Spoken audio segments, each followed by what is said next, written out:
apa itu menyembah ya. Kalau diskusinya model-model kan mulai ke kanak-kanakannya mulai kan. Ke kanak-kanakannya mulai. Dia tadi ngomong, Cuma kekanak-kanakan.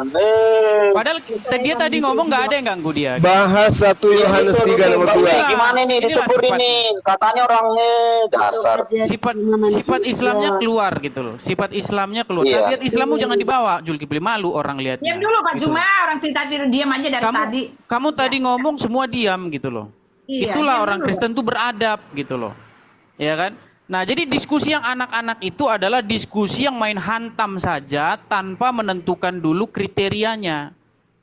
Ya, karena kita sedang membicarakan menyembah manusia, maka kita harus sepakat dulu tentang kriteria apa itu menyembah. Dalam keadaan bagaimana sehingga seseorang itu masuk ke dalam kategori menyembah sesuatu.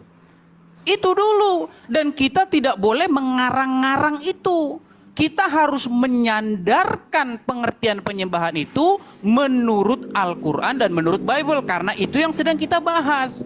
Menurut Al-Quran, orang seperti apa sih sehingga dia disebut menyembah sesuatu?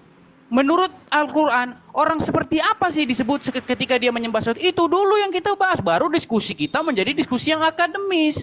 Bukan diskusi kekanak-kanakan. Gitu loh. Ya, kalau kamu buka di dalam Al-Quranmu itu Zulkifli, di situ disebut ada orang-orang yang menyembah rahib-rahibnya, menyembah alim ulamanya. Nah, menurut Muhammad apa itu menyembah alim ulama? Apa itu menuhankan alim ulama? Kita nggak bikin-bikin di sini, nggak ngarang-ngarang. Muhammad bilang seseorang menjadi menyembah ulama, menyembah rahib-rahib ketika, perhatikan ini, ketika rahib-rahib itu membalikkan apa yang dikatakan oleh Allah dan diikuti rahib-rahib itu. Misal nih, Allah melarang makan darah. Rahib-rahib bilang, oh darah halal.